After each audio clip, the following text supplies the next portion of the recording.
Salut à tous les amis investisseurs, salut à toutes les amies investisseuses. Je suis content de vous retrouver cette semaine pour une nouvelle vidéo sur les ETF. Tout d'abord, j'espère que vous passez un bel été et que pour les plus chanceux d'entre vous, vous avez passé des bonnes vacances. Voilà, petite vidéo cette semaine pour vous dire que j'arrête les investissements sur les marchés financiers et donc sur les ETF. Enfin, vous allez voir, je fais une petite pause et je vais vous expliquer pourquoi. Ça vous dit d'en savoir plus? Allez, c'est parti!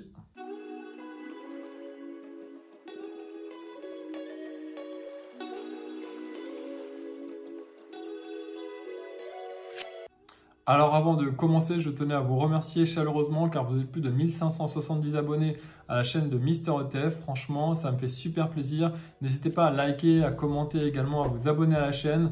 Ça va beaucoup m'aider pour le référencement sur YouTube. Merci beaucoup. Et également, si vous avez des questions, vous pouvez soit les mettre dans les commentaires ou me joindre sur l'Instagram de Mister ETF. Merci beaucoup. Alors les amis investisseurs, alors les amis investisseuses, on va aller directement au vif du sujet. Pourquoi je décide de faire une petite pause dans les investissements dans les ETF? En fait, la raison elle est très simple, c'est que les marchés financiers sont beaucoup trop hauts pour moi pour que je me positionne sur certains ETF. Je vais vous présenter environ 12 ETF et vous allez voir que les marchés sont quasiment à des plus hauts historiques pour la plupart d'entre eux. Donc pour moi, la prudence est de mise. Alors, on va commencer directement avec l'ETF MSCI World, qui est l'un des ETF les plus connus. Et à chaque fois, voilà, je vais mettre sur la fiche de l'ETF en question et je vais mettre également la performance sur 5 ans. On voit que l'ETF MSCI World a des performances, encore une fois, qui sont très hautes actuellement par rapport aux 5 dernières années. Et donc, encore une fois, si je souhaitais investir sur cet ETF, pour moi, la prudence est de mise. Et vous allez avoir les mêmes histoires qui vont se répéter sur les autres ETF que je vais vous présenter. C'est peut-être un peu redondant, mais en tout cas, c'est très important pour vous de comprendre que les marchés sont à des plus hauts historiques. Encore une fois, si on focus sur tout ce qui est le S&P 500, je vais mettre également la performance sur 5 ans. On est encore une fois à des plus hauts historiques comme vous le voyez ici. Donc moi je ne suis pas investi sur cet ETF. Pareil pour tout ce qui est un autre ETF US avec le Nasdaq 100. Et si on met les performances sur 5 ans, on va s'apercevoir que voilà, on a aussi on a atteint également des sommets actuellement. Donc encore une fois, je ne me positionne pas dessus. Et enfin, un autre ETF qui est basé sur le marché américain avec le Dow Jones. Et je vais mettre la performance sur 5 ans. Vous voyez encore une fois, on atteint des performances qui sont assez élevées sur ces ETF.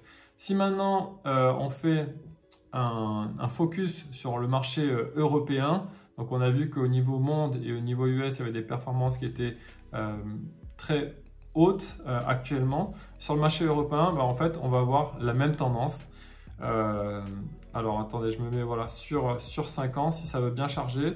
Voilà, pour tout ce qui est un ETF qui est basé sur le marché européen, avec les 600 plus grandes valeurs au niveau européen, qui est ici.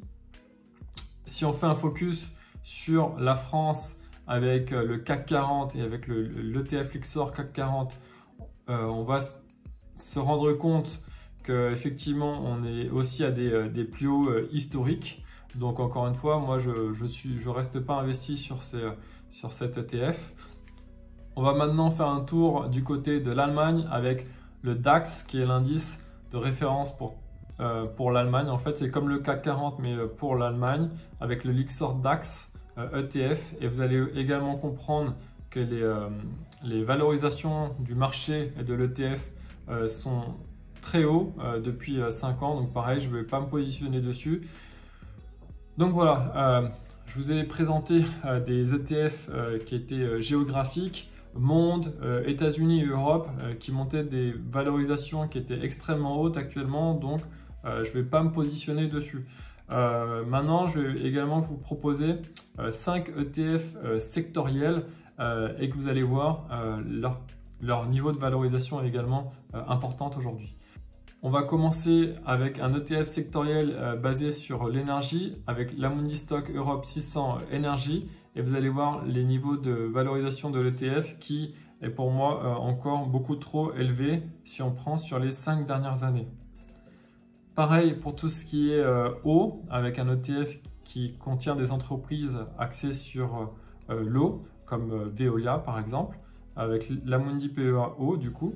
On va s'intéresser au niveau de valorisation de cet ETF. Également, voilà, on n'est pas un niveau record, mais on s'approche quand même des niveaux de la performance maximale de cet ETF sur les 5 dernières années. Et on a des niveaux qui sont très élevés. Si maintenant on regarde le milieu bancaire, on en avait parlé beaucoup sur cette chaîne avec le Lyxor Eurostock Bank. Pareil, on va retrouver des valorisations très élevées actuellement. Donc pour moi, je ne reste pas investi, je ne suis pas investi sur cet ETF. On voit bien qu'il y avait l'impact de la crise bancaire qu'on a connue en début d'année et puis ensuite un retournement de situation pour trouver des niveaux de valorisation très élevés. Donc voilà, je ne suis pas investi sur cet ETF. Si maintenant on passe au secteur automobile avec le Lyxor Stock Europe 600 Automobile and Parts, pareil, on va mettre la tendance sur 5 ans, vous allez voir, voilà, on a des niveaux de valorisation qui sont beaucoup trop hauts pour moi pour investir dessus. Et enfin, un dernier ETF sectoriel avec tout ce qui est secteur technologie au niveau Europe et on va se mettre encore une fois à 5 ans. Et vous allez voir que voilà, on n'est pas à des plus hauts forcément, mais quand même, ça reste une valorisation qui est quand même assez forte pour cette ETF. Voilà les amis investisseurs, voilà les amis investisseuses, vous avez compris, les marchés financiers actuellement sont assez hauts pour que je reste activement investi dessus. Donc quelle va être ma stratégie? J'ai plusieurs stratégie. Déjà, je vais retirer les plus-values que j'ai sur certains ETF parce que je pense qu'ils vont pas non plus continuer à avoir une si belle performance sur les prochains mois. Donc voilà, prendre cette plus-value. La deuxième option aussi, la deuxième stratégie que je mets en place, c'est que je vais essayer de trouver quelques ETF qui ont moins bien performé sur le marché. Il y en a quelques-uns qui sont un peu à la traîne. Je ferai une autre vidéo prochainement pour vous peut-être proposer aussi des ETF à l'achat et qui ont une valorisation beaucoup plus attractive pour moi, un meilleur point d'entrée que tous les ETF que je vous ai présentés. Et enfin, la dernière stratégie, c'est la stratégie d'attente. Je vais patienter avant de réinvestir sur les marchés financiers et de réinvestir sur certains ETF. Voilà les amis investisseurs, voilà les amis investisseuses, c'est tout pour aujourd'hui, pour cette petite vidéo. Encore une fois, je ne reste pas investi sur les marchés. Dites-moi dans les commentaires si vous investissez sur les marchés financiers ou pas actuellement. Faites-moi un peu votre retour. Il y a quand même pas mal de personnes qui restent investies. Voilà, dites-moi ce que vous en pensez, soit dans les commentaires sur YouTube ou également sur l'Instagram de Mister ETF. Je vous mets aussi un lien de parrainage pour Boursorama et vous pouvez gagner 100 € si vous utilisez ce lien de parrainage. Merci encore une fois d'avoir regardé la vidéo jusqu'au bout et je vous dis à la semaine prochaine. Ciao, ciao!